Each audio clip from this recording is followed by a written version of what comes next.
Hola, ¿cómo están? El día de hoy vamos a ver un tema muy interesante que ya les había platicado en la clase del lunes pasado y que tenía que ver con la perestroika. Y yo les decía que por favor se pusieran a leer, les di las páginas incluso el lunes pasado para que ustedes se pusieran a leer sobre este importante acontecimiento porque marcó el final de la Guerra Fría. O sea, se habla de que la Guerra Fría tuvo final desde que las potencias empezaron a desarmarse, ¿verdad? Que ya no tenían armas, que ya no podían estar juntando armamento, aunque también vimos que algunos países no aceptaron, ¿verdad? Como el caso de Corea del Norte. Pero eh, la perestroika rusa marca definitivamente el final del mundo bipolar, del mundo partido entre potencias socialistas y entre potencias capitalistas. Y ahorita vamos a ver por qué fue tan importante esta perestroika y cómo fue que llevó al final del mundo bipolar o de la Guerra Fría. El tema entonces se llama la perestroika y la glasnost, que también fue un elemento importante en la caída del socialismo.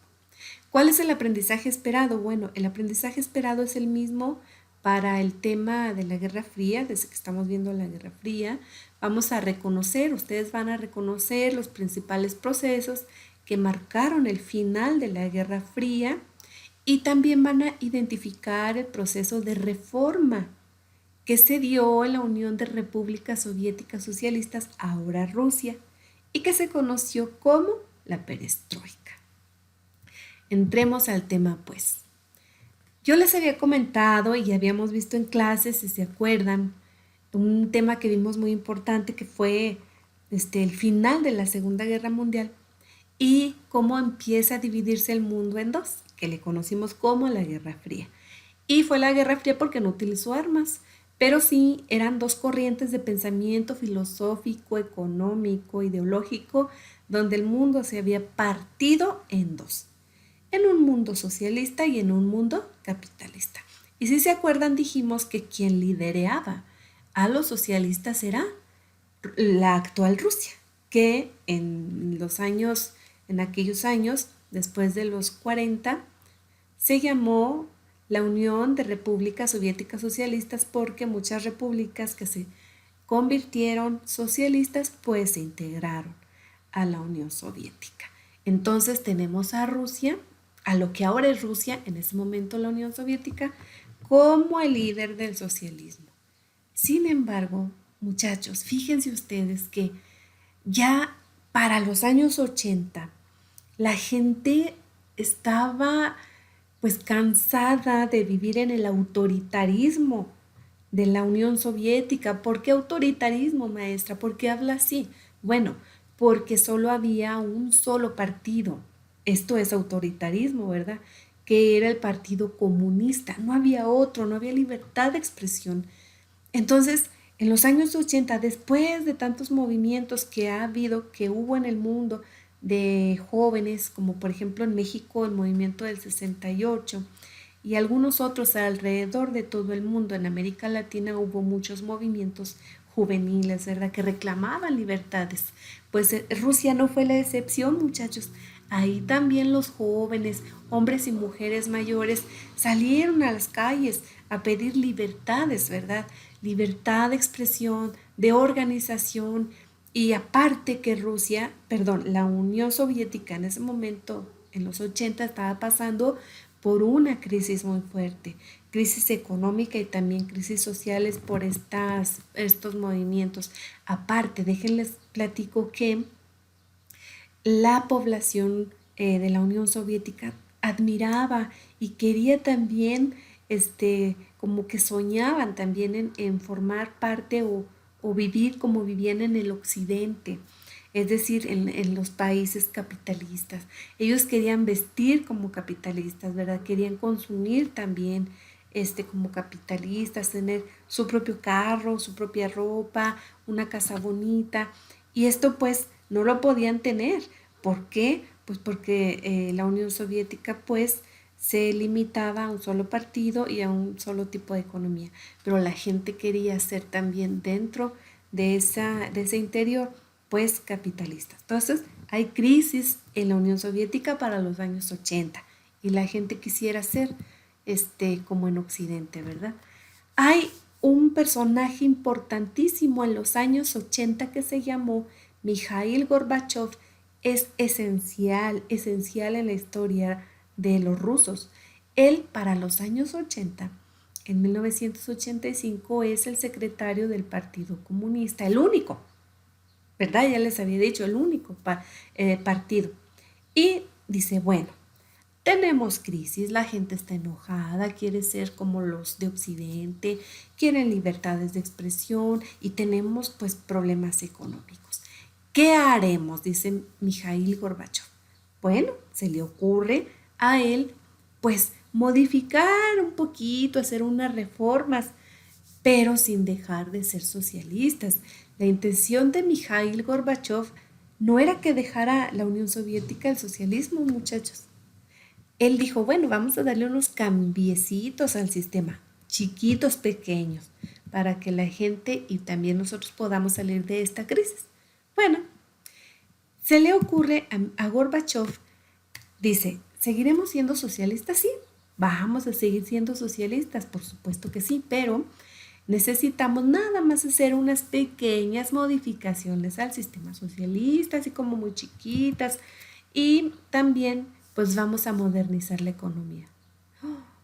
Bueno, pues lo que planteó Gorbachev fueron reformas y estas reformas fueron conocidas como perestroika, o más bien la perestroika.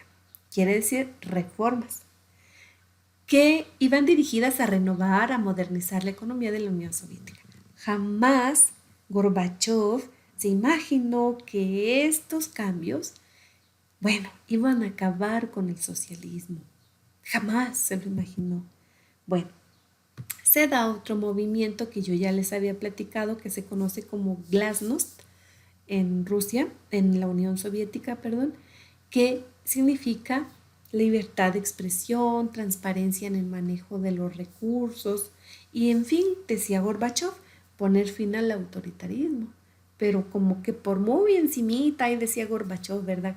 Vamos a poner fin al autoritarismo, pero vamos a ver si fue cierto. ¿Cuáles fueron las acciones de Gorbachev? Que él solo quería hacer unos pequeños cambiecitos. Bueno, fíjense que centralizó el poder y solamente había un único país, un único partido.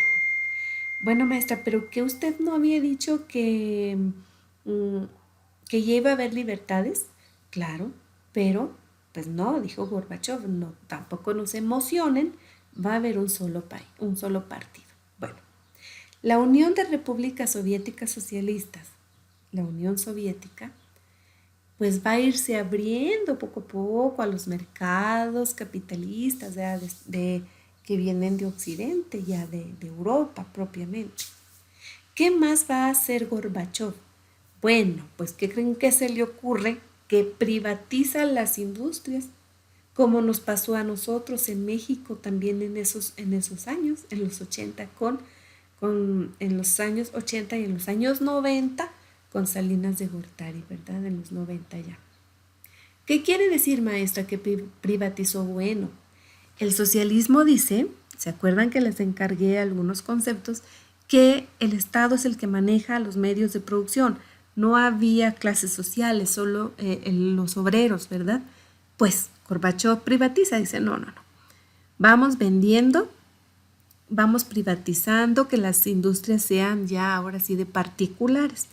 Eso fue el acabose del sistema socialista. Estas medidas fracasaron y en los años 80 empezaron a subir los precios de los productos que venían y también los propios productos que se comercializaban dentro de la Unión Soviética.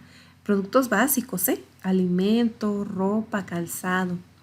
Empezó a haber movimientos de separación. ¿Por qué? Fíjense ustedes que un dato muy interesante que les voy a dar es que en la Unión Soviética se hablaban 100 idiomas, 100 lenguas diferentes, 100 lenguas diferentes.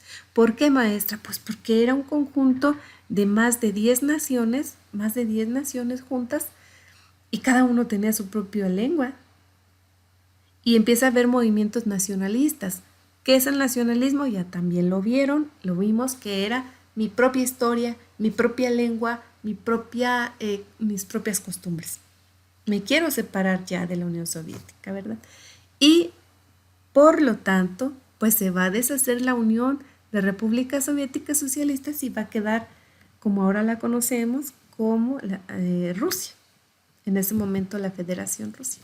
Y hay un personaje que es importantísimo porque él va a abrir a Rusia al mundo capitalista y es Boris Yeltsin. ¿Sí? Este personaje da fin cuando ya se abre Rusia al capitalismo, llega a su fin el mundo bipolar, llega a su fin, fracasa el socialismo, fracasa la perestroika de Gorbachov. ¿Se fijan? ¿Se fijan cómo en tan poco tiempo se pudo acabar con un sistema socialista? Fracasó en Rusia. Después de tantos años fracasó gracias a esta perestroika de Gorbachov. Hasta 1940 empezaron a unirse muchas naciones, muchas repúblicas a la Unión Soviética, ¿verdad? Y conformaron, precisamente de ahí su nombre, la Unión de Repúblicas Soviéticas, que tenían un mismo sistema económico. Pero luego pues van a separarse, porque aparte hablan idiomas, como les digo, 100 idiomas en ese país que entonces era tan grande como la URSS, pues fíjense, más de 100 idiomas. Bueno, pues para los años 90, ya con Boris Yeltsin, pues Rusia queda solamente en la Federación Rusa, ¿sí? Se termina la Unión de Repúblicas, porque en los años 90 van a empezar a separarse las naciones que conformaban la Unión Soviética. ¿Cuáles? Letonia, Lituania, Georgia, Moldavia, Armenia, Kazajistán, y todas estas que ustedes pueden ver en la imagen se separaron en los años 90. Dijeron, ya no queremos ser parte de la unión de ahora de Rusia. Vamos a separarnos. Finaliza el mundo bipolar. Bueno, este tema tan importante que teníamos que ver, ¿verdad? Que ustedes tenían que saber qué era la perestroika y cómo acabó el mundo bipolar. A veces tenemos que hacer ajustes a los temas y darle prioridad a los temas que son más importantes, pues este tema es fundamental para entender el fracaso del socialismo. En la actualidad hay muy pocos países socialistas, uno de ellos en América Latina, que es Cuba, y otro en Asia, que es Corea del Norte, ¿verdad? Porque China, aunque parezca ser socialista, pues también ya se abrió al mundo capitalista, muchachos. ¿Qué es el capitalismo? Ya lo vimos. Aquí es un sistema económico donde sí hay clases sociales, donde hay dueños de fábricas, dueños de instrumentos de trabajo, ¿verdad? Y sí hay clases sociales. Bueno, pues para la clase del día lunes 17 de mayo necesitamos pues abordar este tema con más profundidad y vamos a debatir, pero para eso ustedes tendrán que leer. Yo ya les había dicho el lunes pasado que teníamos que leer. Van a leer los que tienen la editorial Castillo de la página 223 a la 225, los que tienen la editorial Santillana de la página 210 a la página 213, y después de leer van a hacer un pequeño esquema o unas cuantas palabras de lo que entendieron. No les pido un resumen, porque pues no, sería como ir abordando o escribiendo lo que viene en el libro. Entonces no, más bien lo que comprendieron en una media cuartilla. Y aparte tendrán que responder antes de la clase 3 pequeñas preguntas. La primera, ¿qué fue la perestroika? Ya lo vimos. ¿Quién la desarrolló? También ya lo vimos, ¿verdad? ¿Cuáles fueron las consecuencias de la perestroika? Lo vimos, fuertísimas consecuencias, fuertes, lo acabamos de ver. ¿Y cuáles países van a desintegrarse de la Unión de Repúblicas Soviéticas Socialistas? ¿Y por qué? También ya lo mencionamos, pero tienen que leer, repito. Con base en las preguntas que mencioné, vamos a debatir en clase, ¿verdad? Pero es muy importante que lean porque yo voy a hacer también algunas preguntas como para que vayan pensando. Recuerden, planes y programas 2017 de historia, que el alumno sea crítico, que sepa criticar la historia, que construya su historia también y que sepa preguntar por qué las cosas así y no de otra manera. Bueno, la entrega de estas pequeñas preguntas pues será el viernes 21 de mayo, pero nos veríamos el día lunes 17 con un gran debate que vamos a tener sobre la perestroika. Espero que les haya gustado el tema, es importante y quería que lo comprendieran y lo entendieran para que vieran por qué fracasó el socialismo. Entonces nos vemos, síganse cuidando muchísimo. Nos vemos hasta pronto.